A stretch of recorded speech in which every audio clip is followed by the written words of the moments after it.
Well, joining me now to discuss the conflict in Israel and Gaza is a TV host and satirist, Bassem Yousef. Bassem, it's great to have you back on the programme. I wish it was under different circumstances. First of all, what is your reaction to what happened on October the 7th? Oh, it was terrible, of course. I mean, we kind of get our news kind of also secondhand because, you know, my wife's family, they live in Gaza. They have cousins and uncles there. And their house also was bombed.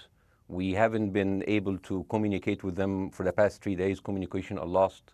So we don't know actually what is the, how are they doing, but you know, we're used to that. I mean, it's just like, it's very repetitive. We're used to that. We're used to them being bombed every time and moving from one place to the other. You know, it's just like those Palestinians, they're very dramatic. Israel killing us. But they never die. I mean, they always come back. You know, they're very difficult to kill, very difficult people to kill. I know because I'm married to one. I tried many times, couldn't kill her. I mean, there's a dark humour there, and I understand why. Because no, it's not dark humour. I try to get to her every time, but she uses our kids as human shields. I can never take her out. Again, I understand the humour, but to be serious, Bassem, about this.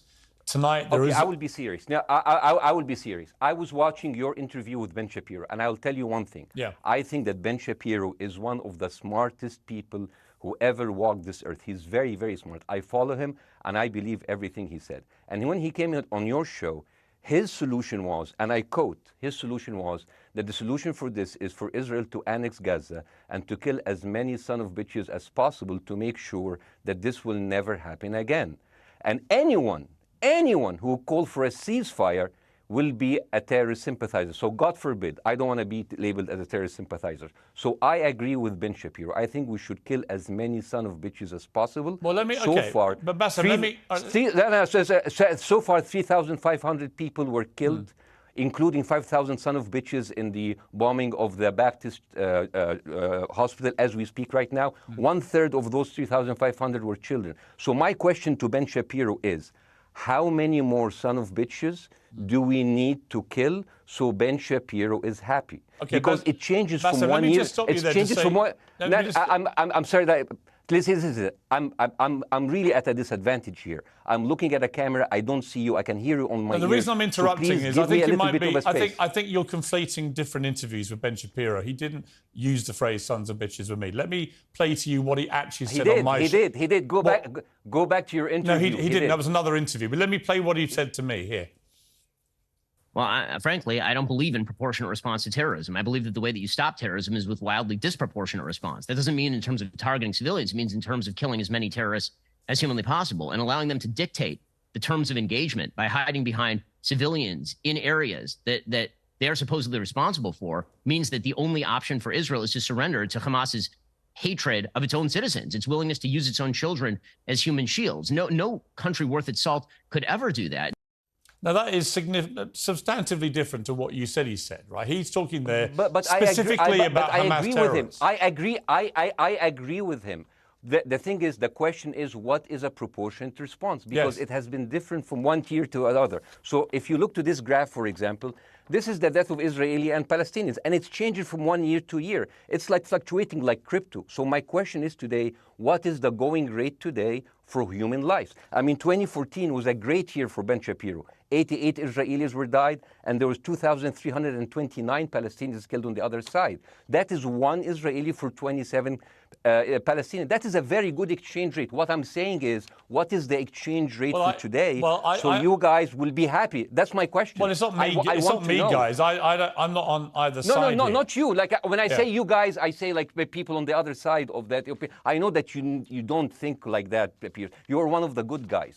But let me tell you something. I mean, the reason that I'm using this is that, I mean, I can't remember what happened in 2014, and there was no music festival, but there must be something. I mean, they must do something. It is their fault. It has to be something. I mean, 2018, 300 Palestinians died. Who's counting, you know? So the thing is, what my question is, let's find what is the exchange rate for human life today so we expect the future death of Palestinians and we'll be happy to it. My response to that would be this, Bassem. I've thought carefully about this because I think it's very tricky for people like me to immerse ourselves into a conflict where we're not directly involved. And I thought carefully about what I feel about this. I feel that the scale of what Hamas did on October the 7th supersedes anything else I've seen in this conflict, really ever. The savagery, the butchery, the slaughter of 1,300 people, the shooting of babies, the 100%. Kidnapping of grandmothers, and so on. So if we can agree on that, which I think is inarguable, then the question then becomes, again, about proportion. I don't disagree that there's been a lot of bad stuff on both sides going back historically for decades. But if we agree that this was on a different level altogether, quite deliberately by Hamas, designed to provoke... No, here's my question. Let me ask you a question. And the question, because you raised it earlier about proportion. I honestly don't know what the proportionate response is. I honestly don't. I don't. I've been watching the airstrikes this week thinking... So what's your question? Well, I would ask you, if you were Israel, what would you... If I was Israel? If you were Israel and that had happened to you, what would you think would be the appropriate way for the country to respond? I would do exactly like Israel did, kill as many people as possible since the world is letting me do it. I mean, I can do it because I can, you know? But the thing is, you know what? I agree with you. And you know what? I'm going to be even ahead of you because I see the question coming. Do you condemn Hamas for the atrocity? Yes, I condemn Hamas. I condemn Hamas. Hamas is the source of all evil. They're a reason for everything. And you know what? Let's, for a minute, imagine a world without Hamas. Right. What will this world look like? Let's give this word a name, and let's name this word the West Bank. Hamas has absolutely no control in the West Bank, and since the beginning of this year, only through August, 37 Palestinian kids were killed. No music festival, no paragliding, no Hamas. Since the occupation of the West Bank, 7,000 Palestinians were killed. No music festival, no paragliding, no Hamas. I can go on and on and on and on. No, but you don't need to, because in a way you're preaching to the choir. I've followed this crisis. Oh no, you're not preaching. So the thing is, like, well, in the sense that I know that what you're saying has validity. Of course, Piers. By the way, Piers. I am at a disadvantage here. I can hear you. I cannot see you. I am in a claustrophobic room, and so please cut me some slack and don't interrupt me and interrupt my points. Sure. So, because this has to be fair. Understand. Because if you want to only hear your opinion, I can just condemn Hamas and go home. I can do that. So, do you want to do that, or do you have a much more nuanced conversation? No, I absolutely want to have a nuanced conversation. I wasn't aware I was interrupting you. I thought I was letting you speak. Amazing. So let's. I mean, I would say I really applaud Israel for doing one thing that no military force in the world does. Because I heard Ben Shapiro and I heard Ron DeSantis, and they said Israel is the only military force in the world that warns civilians before bombing them. I mean, how fucking cute. That is so nice of them. Because with this logic, if Russian troops started warning Ukrainians before bombing their houses, we're cool with Putin, right? I mean, okay, Habibi, you have warned them, go invade. It's fine. You have done your job. I mean, the thing is, and I understand, and I also heard Ben Shapiro talking about Human Shield. So you remember my wife's family, they live in Gaza. So I asked them, I told them, when Israel give you the nice warning, the cute warning, does Hamas force you to stay in your home so you can be bombed and use as Human Shield? You know what, Hassan here, my wife's cousin, he's a loser, you know. He told me, you know, when I asked him, does that happen? He told me, no. The lying son of a bitch lied to me. I told him, you don't understand. Ben Shapiro and Ron DeSantis keep saying that Israel warned you and Hamas asked you to stay put. So I told you, he's a loser. He never kept a job. He even failed in all of the interviews to become like a human shield. I would believe Ben Shapiro. Let me ask you this, Bassem. So let's go with that. No. Let me ask you this. At some point, I must be able to ask you questions. It's not a monologue for you, Bassem. If we agree that for the 14,000 casualties, I mean, who's counting, are Human Shield, does that mean that every single one of those civilians was standing, obscuring a military target behind them? Because that's a lot of weapons. I mean, Hamas is packing. No, of course it doesn't. And look, so there's some collateral damage. Lots of collateral damage. Yes. It's fine, yeah. You kill some to save some and then kill some more. Yeah, I agree. Yeah. Well, let me ask you this. Again, it comes back to proportionate response. When the world decided it had to get rid of ISIS because of the appalling butchery they were carrying out, it did so by also killing very sadly, a lot of civilians along the way by doing airstrikes against places which. But killing civilians are inevitable. You said that in the beginning. My point is, it's inevitable. Yeah, but once Israel has decided that they want to get rid of Hamas, and Hamas is embedded with civilian population, I'm very concerned about what's going to happen next. I've written a column tonight saying, I remember the Iraq war, which I opposed, right? I remember all this. So my question for you is, what would you think would be an appropriate response by Israel to what happened? Well, these are years of disproportionate responses of Israel. Right. Did it solve the solution? Did it solve the problem? Did it work before, so it will work? What will be the surprise this time? What will be the twist that will make this work this time? What will be different this time? Seriously, I mean, like, this is only the last 15 years. I mean, because it's too many papers. I just got this. But how will this be different? And the thing is, I am so glad in the introduction that you mentioned the Iraq war. I applaud you, Piers, for saying that, because you were honest about it. You said that spreading lies like WMDs make people look at those people as less of humans, and they would accept the death of 1 million Iraqi, whether by sanctions or by invasion, right? You are a good man. This is amazing. And you know what is similar? Is when you spread the lies of 40 decapitated babies, although it was refuted. So what happens when people hear that, killing babies is horrible. But when you say decapitated 40 babies, you are planting a certain image with a certain trigger in people's mind. Who has said that? Who has said 40? Who has said that? You have said 40 decapitated. Who has said that? You have repeated. No, I haven't. What? I've never said that. You haven't said on your show 40 decapitated babies? Never. Ben Shapiro didn't say it? No. Ron DeSantis didn't say Nobody it? has said it. Okay, Piers, nobody said it? No. Oh, okay. Okay, maybe I am wrong. Decapitated. Here's you're wrong. I've never said that. What happened, no, you're wrong. But the thing is, when Iraq, the same thing is happening in Iraq. Ben Shapiro once tweeted, not even about Gaza, about the West Bank, when Israel continued to build the illegal settlement. He said, 2017, Israel likes to build things, and Arabs, not Palestine, not Hamas, Arabs like to bomb crap and live in open sewage. Yeah, I thought that was very the Israeli defense minister, he said, those are human animals. And the thing is, Ben Shapiro should know better, because, long before the Holocaust, before Jewish people were thrown in the gas chambers, the Nazi propaganda called them rats. Now, as a human being, I will never accept that another human being being thrown into a gas chamber, but a rat, kill 10, kill 1,000, 3,500. They are son of a bitch. They are human animals who live in open sewage and decapitate babies. And because of that propaganda, Mr. Morgan, that guy in Illinois, the 71 years old guy, he killed, stabbing the 6-year-old Palestinian kid in Illinois 26 times. And he used to play with him. They used to be friends. But he went in, marching into their apartment, stabbing his mother and killing him, shouting, all Muslims could die. Yeah. It took you 80 years to change one word from Jewish to Muslim. And then you transferred your guilt to us and took away our land. Bassem, let me ask you a question. That deal sucks, man. Let me ask you a question. How do we get from where we are now to peace? Well, first of all, you need to change the perception.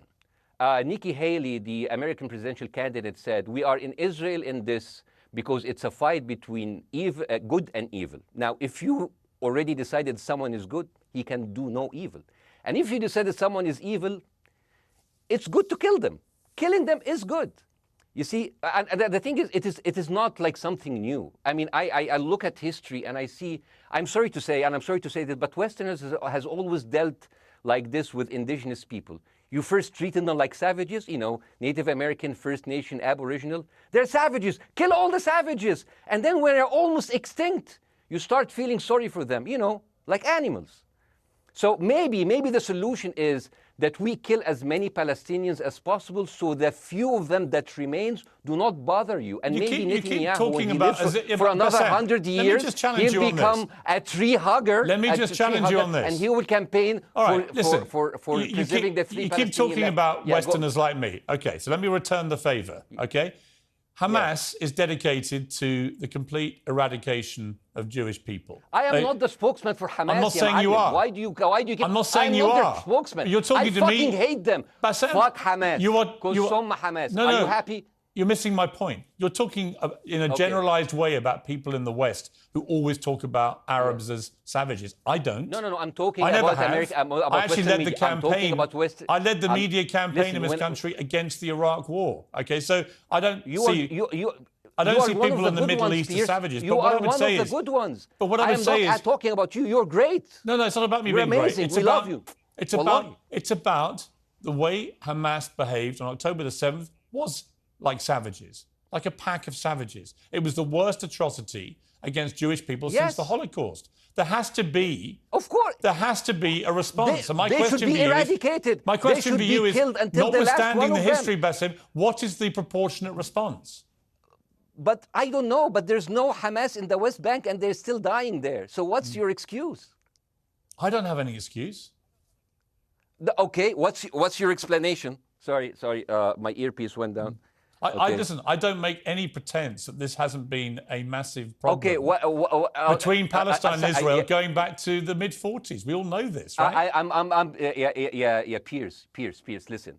I'm not saying that you're making excuses, but if you are adopting a certain point of view, you have to at least defend it. I'm telling you, there is no Hamas in the West Bank. What is the excuse? Not your excuse. What is the excuse to kill those people?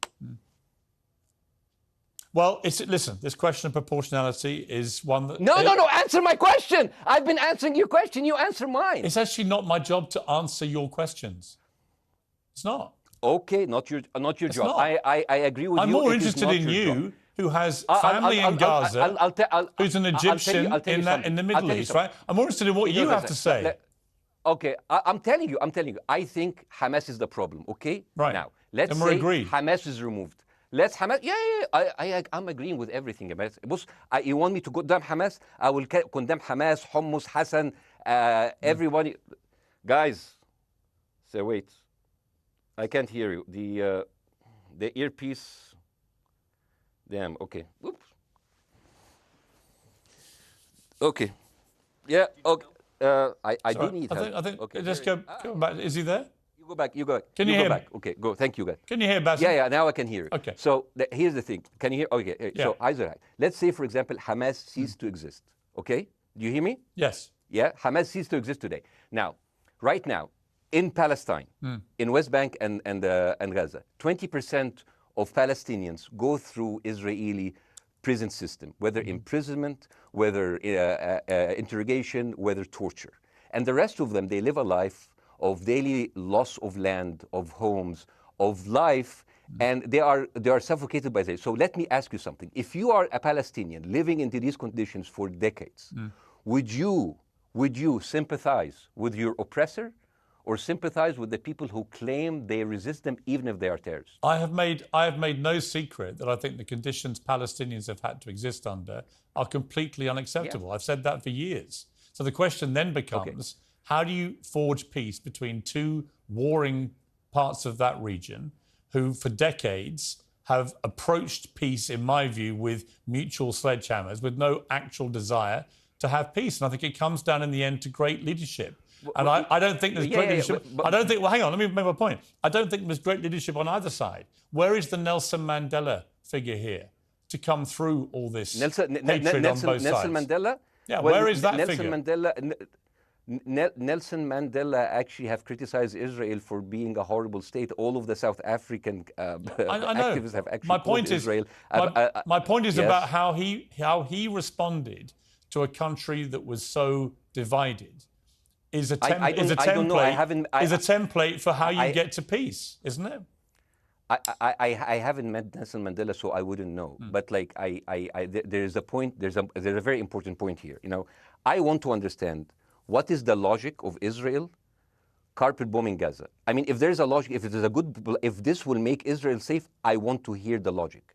So if they continue bombing, what are they hoping to achieve? Well, I think we know what their stated aim is. Their stated aim is to eradicate and wipe out Hamas. They believe Hamas are living predominantly in northern Gaza. They also are aware they're living amongst civilians. So it's an incredibly difficult thing. As I said in my monologue, it is very, very difficult to see how they do this without massive collateral damage.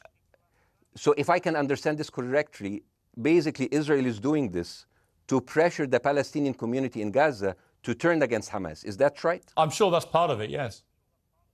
That's part of it. So this is exactly what terrorist organizations do, because terrorist organizations will have no chance beating a whole nation in battle. So they terrorize and they kill the civilians in order to spread fear and terror so they can turn against their government to change their policy or to resign. You have just compared Israel with ISIS. No, I haven't. I don't see any comparison between It's going to be the headlines tomorrow. Piers Morgan, Israel is ISIS. Only amongst people who weren't listening. The comparison, which is more apposite, is ISIS and Hamas. They are both nihilistic terror groups intent on killing as many Jewish people and others as they can possibly kill. And you can't get peace with people like that. Absolutely. You know what? I'm going to do something that nobody done on your television. You know what I'm going to do on your episode? I'm going to pretend that I'm an Israeli citizen. I'm going to put myself in the place of an Israeli settler in the kibbutz. And I want to speak to my Prime Minister, Benjamin Netanyahu. Mr. Benjamin Netanyahu, I have voted for you because you have promised us peace and prosperity and security. On the 7th of October, those son of bitches Hamas, they went into the fence that is regularly heavily guarded. Usually if there's like a dove that comes close to it, it will be shot. Those people went in and they went for 6 hours before IDF forces was deployed, killing our friends, our families, kidnapping our grandmothers and babies, and went in. I want to ask you, Mr. Prime Minister, after you have fractured the Israeli community and you have fucked our courts, our Supreme Courts, what are you doing with the money being given to you, to the United States? Also, you are carpet bombing Gaza with absolutely no regard to our hostages, our people. I heard a rumor in the kibbutz that you're doing that you let that happen as an excuse to carpet bomb Gaza, so you push them into Sinai. And I didn't believe it. It's like, not my Prime Minister. He can never do that. And then I watched an interview for Danny Ayalon. He was your chief advisor. He was also the Israeli ambassador to the United States. And you know what he said, Mr. Prime Minister? He said that the solution for those Palestinians is to go into a vast land of Sinai and live into tent cities temporarily, temporarily, wink wink, until we build Gaza again, and then we invite you back. يعني عبط احنا بقى. يعني فاهمني؟ We've seen this movie before. So يعني, and when I saw this, I couldn't explain to my fellows in the kibbutz, how come our Israeli government is trading human lives for another piece of land? So as an Israeli citizen, I need to hold my Israeli government accountable. And as an American citizen, I want to know all of these money that we are giving to Israel. We're giving them $4 billion every year. Joe Biden said it's the best investment America ever done. Well, if I am in the place of Joe Biden, I would say, sorry, don't speak. I would say, if I was Joe Biden, I would go down and whisper in the ears of Netanyahu and tell them, I hate bad investments. They haunt me, like Littlefinger in Game of Thrones. But the thing is, this is the problem. Israel always victimizes itself, and I have never seen a victim putting their oppressor under siege and bombing them 24/7. Israel wants you to believe that they are the victim. Dealing with Israel is so difficult. It's like being in a relationship with a narcissistic psychopath. He fucks you up, and then he makes you think it's your fault. All right, you Bassem, look at Israel as Superman, but they're really Homelander. Bassem, Wallahi, they are shooting Bassem, fish in a barrel, and they are annoyed with the splashes. Bassem, I want to say two things. One, if you could just slightly manage your language. We are uncensored, but if you keep swearing... I'm very sorry. We have to apologise to viewers who may be offended by that. I apologize. But I understand passions run high, so let's not get too bogged down about the odd swear word. I apologize to the viewers. I apologize to the viewers for my language. My second question is this. After the sight of dead civilians. After the break, we have the managing director of the Daily Wire, which is Ben Shapiro's company. We were going to interview him on his own, but he's happy to come on and talk with you directly if you are prepared to stay. Well, of course, I can stay, but again, I am... I am in a disadvantage, and I would like to have my space to respond. Okay, we'll come back after the break. Because here's the thing. There's Bassem, two things we've I want got to go to a break. All right. When we come back from the break, it'll be you and Jeremy Boring from the Daily Wire. I have news. We're taking a short break, Bassem. I'll be back. Welcome back to Uncensored. For more on the situation in Israel, I'm joined now by the CEO and co-founder of the Daily Wire, Ben Shapiro's partner, Jeremy Boring. Jeremy, thank you very much indeed for joining me. I'm sorry we demoted you earlier to mere MD. You are the CEO and co-founder. You know Ben Shapiro better than anyone, really. I did a big interview with Ben, obviously, the other night, which went around the world and has sparked a big reaction, including from our guest, Bassem Yousef, who's still with us. First of all, you've been listening to Bassem and what he's been saying. What's your response? Well, first of all, I make it a point not to speak for Ben Shapiro. He's got a 20 IQ points on me and speaks for a living professionally, so he's much better prepared to defend himself. But as his business partner, as his best friend, I do feel like I have to respond to the things that Bassem was just saying. First of all, the question of how many sons of bitches have to be killed in order to end this conflict, I suppose that the answer is as many of them as it takes. That doesn't mean that I or Ben or any decent person in their right mind is happy with the killing of civilians. I posted at the very beginning of this conflict that a woman or a child blown apart in Gaza is just as tragic as a Jewish baby killed in one of the settlements. That doesn't mean that Israel's actions and the actions of Hamas are morally equivalent. You know, the tragedy is the tragedy, but the moral equivalency is nonsense. If you entered Israel with the express purpose of targeting and murdering civilians with your own hands in cold blood, that is not comparable to Israel bombing targets in the Gaza Strip and killing civilians as a terrible, tragic consequence. War is terrible. War is an awful thing. That's why decent people don't lightly engage in war, and why Hamas should not have incited this war. You know, we can talk about the history of the Israeli conflict. I'm not a professional political commentator. I'm a CEO. I'm a screenwriter, and I'm certainly not Ben Shapiro. I'm not here to discuss the history of the Israeli-Palestinian conflict, but we all saw what happened on October 7th. And the idea that Israel was not going to react severely to that, or that Israel should not react severely to that, is ludicrous. And Jeremy, let me ask you the question. Ben Shapiro should be a moderating voice, that Ben Shapiro should be, saying, no, Israel should not respond in this situation. That's nonsense. Let me ask you, though, Jeremy, the question which I think is the big question. What is a proportionate response to that outrage on October the 7th, which is the worst attack on Jewish people since the Holocaust? What is proportionate? If it's true, as reports are suggesting tonight, that there may have been a hospital hit by an Israeli strike and up to 500 people or more have died, that would seem to me, if that is verified, and it's not verified yet, you know, we don't know exactly what has happened other than there's been a hit on this hospital. But if that is verified to have been an Israeli strike, that will strike many people as disproportionate. Certainly. Well, first of all, I don't know what a proportionate response is or why we would want it. I suppose a proportionate response would be for 3,000 Israelis to go through the fence, gun down innocent Palestinian women and children, burn their bodies, burn them alive, take hostages, rape their women. No one wants a proportionate response. No moral person could possibly call for a proportionate response. The purpose of war is to defeat your enemy. The West has, in my lifetime, forgotten the purpose of war because the true cost of war is so terrible. The last time the West engaged in war and won it was World War II, and they did it through incredible brutality. They did it by bringing their enemies to heel. That is not a thing to That's not a thing to rah-rah about. That's not a thing to look forward to. As I said, all decent people should avoid war. But I think the sort of lie of the post-World War II, the post-war consensus lie, is that somehow war in which you kill a bunch of people and don't secure victory is morally superior to war where you do secure victory. I would say that the only way to morally justify a war is to win it. Otherwise, the very argument that brought you into the war, this enemy must be defeated, ends up being proven a lie. I mean, Afghanistan, I think America had every right to go into Afghanistan. The Taliban was harboring Osama bin Laden and al-Qaeda. Al-Qaeda flew planes into buildings in the United States, killed thousands of our citizens, brought the nation into untold agony, pain, and horror. America had every right morally to go in and destroy the Taliban and destroy al-Qaeda. Yeah, but I would argue, the Taliban now rules in Afghanistan. The war was not won. But that's my point, actually. I've done a column about this tonight for The Sun here in the UK, which is I was editor of a newspaper when the Iraq war happened. I opposed it very aggressively as the editor of the paper. And sadly, we were borne out by events. It was a complete disaster, the Iraq War, in my view. It was illegally contested, I think. And the consequences were appalling in terms of loss of life, 1 million people, in terms of ISIS being allowed to breed and create their merry hell around the world, in terms of complete dismantlement of Iraq itself as a functioning country.